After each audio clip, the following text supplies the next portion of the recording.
Continuamos con la clase virtual de Fisiología de la glándula suprarrenal, parte 4, síndromes de hiperfunción e hipofunción córtico-suprarrenal. En cuanto al exceso de mineralocorticoides, este se puede producir, por ejemplo, por un tumor benigno de las células de la capa glomerulosa, productoras de aldosterona, lo que lleva como consecuencia un aumento de aldosterona en sangre, con aumento de la retención de agua y sodio y pérdida de potasio y protón a nivel renal. En consecuencia, se observa un aumento de la natremia y de la volemia e hipertensión arterial. Recuerden que el sodio va acompañado por el cloro y el agua.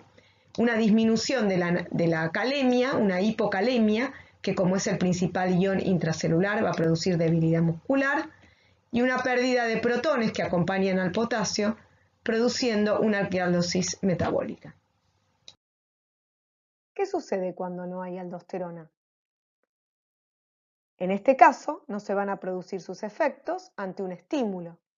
Por lo tanto, no se va a recaptar sodio a nivel renal y tampoco se va a eliminar potasio. Entonces, a nivel plasmático se va a producir una hiponatremia y una hipercalemia. Esta hipercalemia va a estimular a nivel de la corteza suprarrenal la liberación de aldosterona. Pero dado que hay un problema patológico, por ejemplo, destrucción autoinmune de las células productoras de aldosterona, esta no se va a producir. Por lo tanto, se va a mantener esta hipercalemia, que va acompañada del aumento de los protones, ¿sí? Que también se recaptan a nivel renal, lo que va a llevar una acidosis metabólica.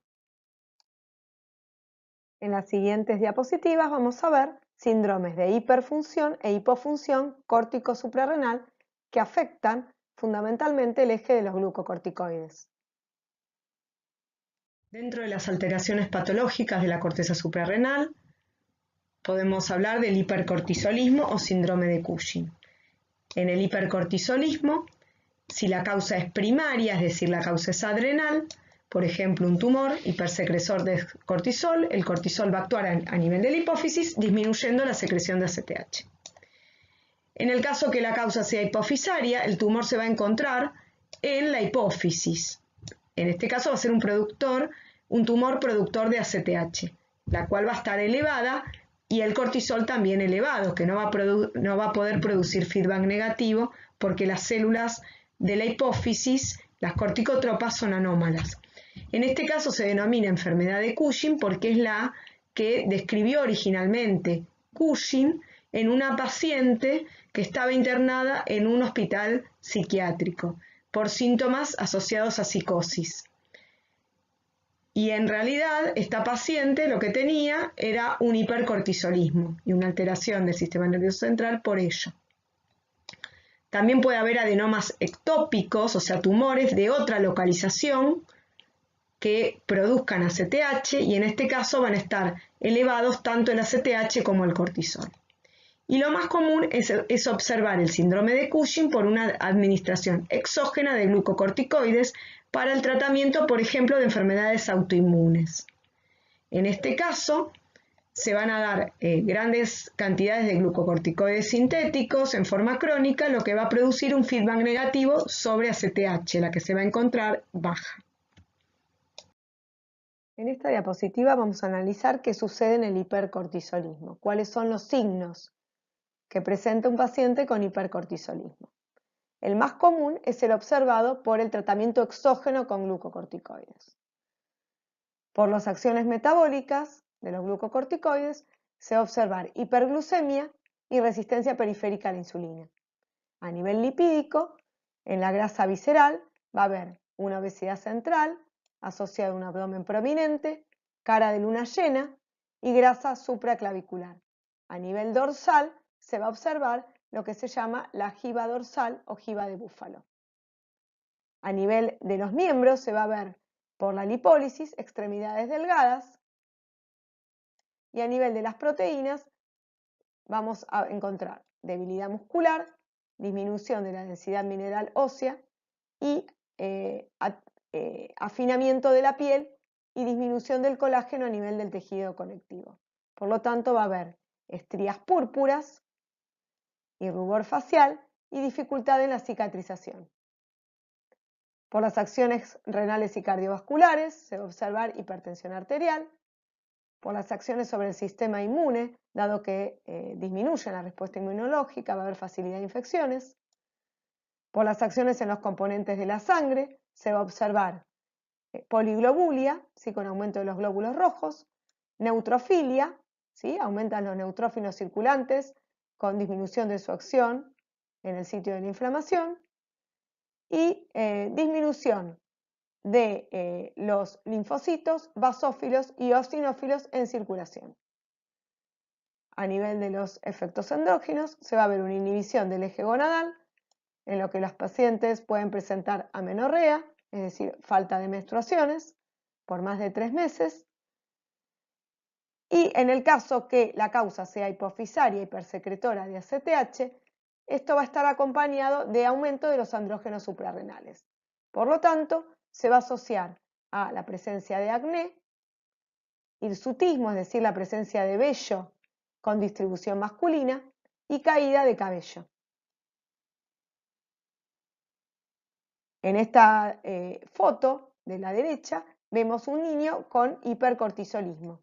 Por lo tanto, se ve la disminución de la talla debida a que los glucocorticoides elevados van a producir una inhibición del eje del crecimiento. Por el contrario, ¿qué sucede en la insuficiencia adrenal?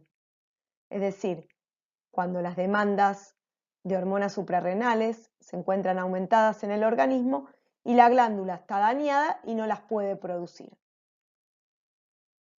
Esta patología también se la conoce como enfermedad de Addison, dado que Thomas Addison describió los efectos que se producían en pacientes debido al daño de la glándula suprarrenal. Estos pacientes presentaban un daño fundamentalmente, como decimos, en la glándula suprarrenal, por lo tanto sería de causa primaria, y a esto se lo llama enfermedad de Addison. En otros casos, de otras causas, se lo llama síndrome de Addison, porque presentan signos y síntomas similares a la enfermedad de Addison.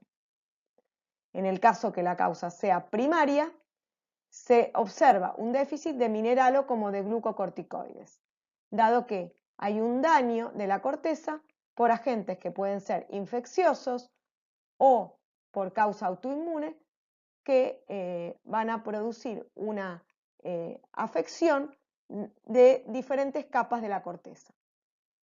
Esto va a estar acompañado de aumento de ACTH por disminución del feedback negativo.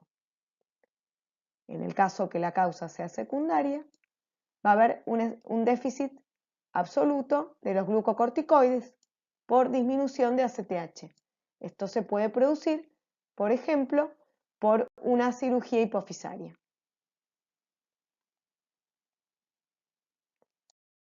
¿Qué signos va a presentar un paciente con insuficiencia adrenal o enfermedad de Addison? Vamos a hablar primero de la insuficiencia adrenal primaria.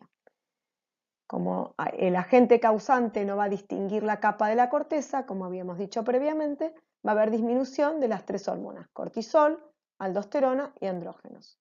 Por la disminución del cortisol se va a observar hipoglucemia, falta de respuesta al estrés, es decir, ojo si el paciente es sometido a una cirugía, y por lo tanto hay que reponer las hormonas en forma urgente.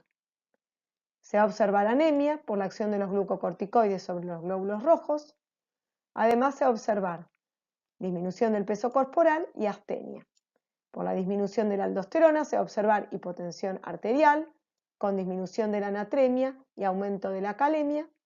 Y por la disminución de los andrógenos va a haber disminución de la libido y puede estar asociado a pérdida de vello pubiano y axilar. Dado que el cortisol no va a producir por su disminución un feedback negativo adecuado sobre ACTH, esta va a estar aumentada, así como también la POMC. Esto va a llevar a hiperpigmentación cutáneo-mucosa, como se ven acá en las fotografías de la derecha. Por ejemplo, en este caso se ve una hiperpigmentación palmar o debajo de las uñas, así como también a nivel de las mucosas. Por el contrario, si la insuficiencia adrenal es secundaria, solo se van a observar efectos debidos a la disminución del cortisol y no se va a observar la hiperpigmentación, dado que la ACTH va a estar disminuida. Y si hay un déficit enzimático de causa genética, ¿qué sucede? El más frecuente es el déficit de la enzima 21-hidroxilasa y la enfermedad hiperplasia suprarrenal congénita. Fíjense, si falta la enzima 21-hidroxilasa, no va a haber síntesis de aldosterona, tampoco de cortisol, por lo tanto se van a acumular los precursores, progesterona, 17-alfa-hidroxiprogesterona, y se van a derivar hacia la vía de andrógenos suprarrenales, que a su vez son precursores de testosterona. Por un lado, el cortisol no va a producir feedback negativo sobre ACTH, por lo tanto la ACTH va a actuar estimulando el pasaje de colesterol a la mitocondria por la STAR y estimulando el primer paso de la CYP11A1, que es el paso de colesterol a pregnenolona. Por lo tanto, se va a continuar produciendo estos precursores que se acumulan y se va a mantener la síntesis de andrógenos y por otro lado va a actuar la ACTH estimulando el trofismo y la hiperplasia de la suprarrenal. De ahí su nombre de hiperplasia suprarrenal congénita.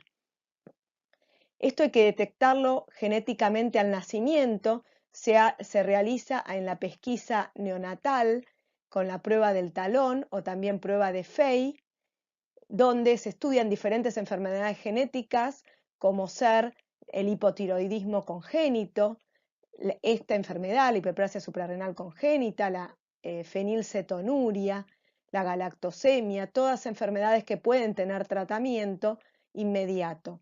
En este caso, al faltar la aldosterona, va a haber una pérdida de sal en orina con deshidratación que si no hay tratamiento inmediato puede llevar al shock circulatorio y la muerte.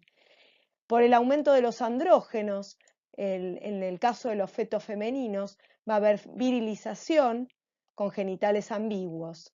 Y en los hombres, en el feto masculino, puede haber pene aumentado de tamaño y pubertad precoz.